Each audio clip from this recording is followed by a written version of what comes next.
Imagine this. I'm scrolling through my feed, and I see a headline stating that ICE agents will be deployed at World Cup stadiums.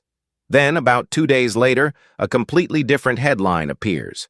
Los Angeles officials come out and say, "Actually, no, ICE won't be here. There's nothing to worry about. Come enjoy the game." Is this a celebration, or is wearing the jersey just a trap? Because everyone was using the same word, welcome. Officials said it, FIFA said it, every tourism board said it. And for a while, honestly, I bought into it. I thought the scary headlines were just clickbait doing what clickbait does. It turned out the real story was far messier than either side wanted to admit. But in general, yeah, I feel like I have a lot of friends that are in weird situations with out of status or something like that, and everybody's worried. So yeah. Yeah, people are aware, people are excited. It's just this whole ICE thing, and it's just Trump should have waited after soccer was over, and then he could go about his regular course of business. But not in the middle of an international event like this. I think it was just bad time.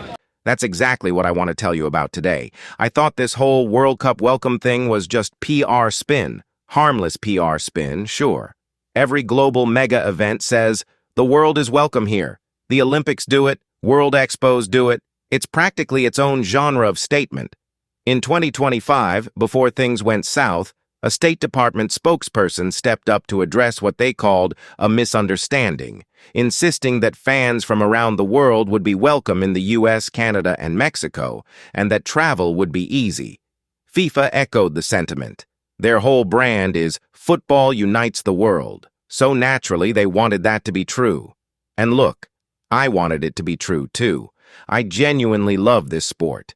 11 American cities, packed stadiums, fans from 48 different countries, faces painted, going wild over a single ball. It's a beautiful picture. I was prepared for the fairy tale version. I think many of us were. But then the actual policy began to emerge. Not as a made-up story, but as a list.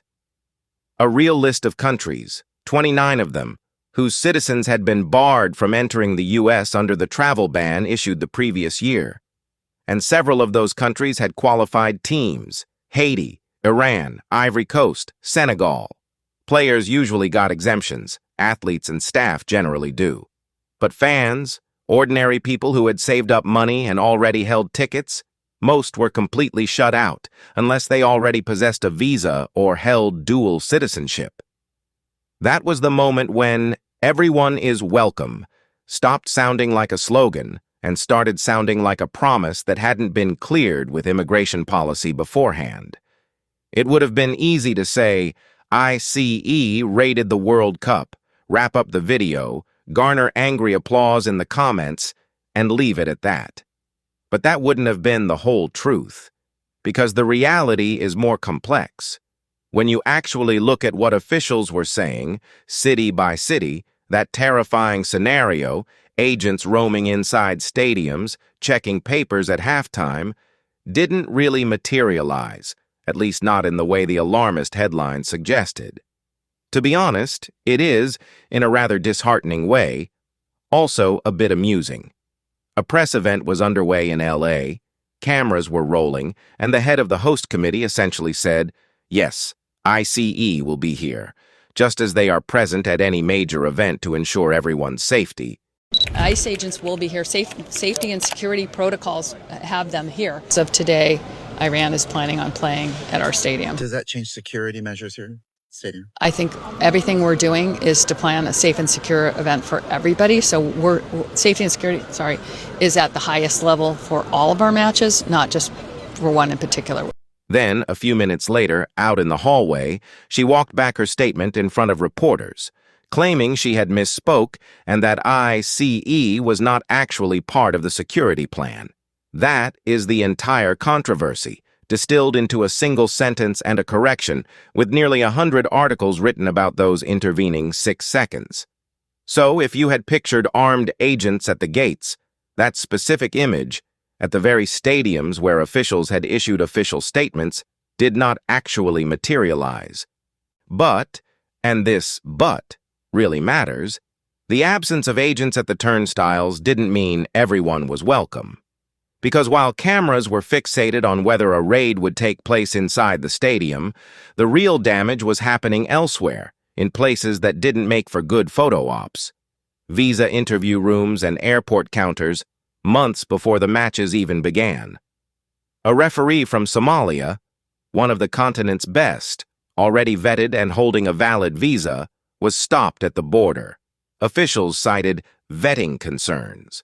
Iraq's star striker and his team's photographer were pulled aside at O'Hare Airport and detained for 7 hours of questioning. The player eventually got in, but the photographer didn't. The Iranian team wasn't even allowed to spend the night in the country between matches, forcing them to commute from a hotel in Mexico, even though part of the World Cup was taking place on U.S. soil. And one story struck me the most. A man took his children to see a match at the Club World Cup last year, was arrested for a minor violation involving flying a drone near the stadium, and was ultimately handed over to ICE and deported, leaving his children waiting for a father who wasn't coming home that night. When we tried to get over there, they just did this to us and they didn't let us get closer to him. It made me feel like sad and bad. This isn't some hypothetical raid at the stadium gates.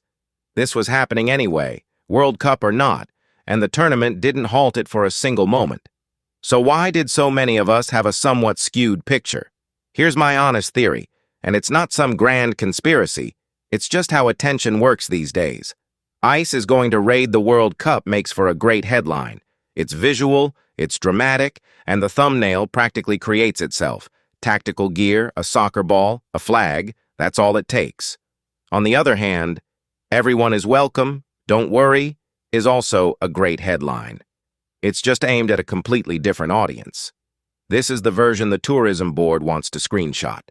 It's the version that makes officials look competent rather than disorganized. To be honest, the staff at SoFi Stadium understood this better than any headline could convey. Most of them, virtually the entire union membership, voted to authorize a strike precisely because of this uncertainty. It wasn't because anyone had confirmed that ICE would show up. It was because no one could say with any confidence that they wouldn't. I think that's the real story, not ICE coming to the World Cup, nor everyone is welcome at the World Cup. The reality, however, was that no one really knew what was happening, and those with the least power were the ones forced to prepare for the worst-case scenario. So let's return to the real question posed in the title. Did the media lie about the promise of a welcome? I don't believe it was a calculated or premeditated lie. I think that promise was made by people who didn't have the power to decide whether it would actually come true. It was then echoed by media outlets, each with their own agendas, some wanting to portray the situation as more alarming than reality, others as more idyllic. But I want to state this clearly because it needs to be said. If you were the referee turned away at the border despite doing everything right, or the photographer trapped in a room at O'Hare Airport for 7 hours, or the father whose children watched him being taken away after a soccer match, then the slogan, "Everyone is welcome," does not describe your World Cup experience. It makes no difference that no one was checking IDs at the stadium gates. That promise of a welcome came with built-in exceptions, even before the ball was kicked. So, honestly, do watch the matches. I will be watching too. I've waited my whole life to see so many nations come together on one stage. Just, perhaps, keep both things in mind at the same time, the genuine joy of this tournament and the real people who were left out in the cold. I'm not trying to spoil your summer. I'm simply asking you to look at the full picture, rather than just the half that went viral first. If you have a story of your own, like a visa issue or one of those, "Oh, I thought we were welcome" moments, please do share it in the comments below. I read all the comments, even the ones that differ from my own opinion. Subscribe to the channel now for more videos like this.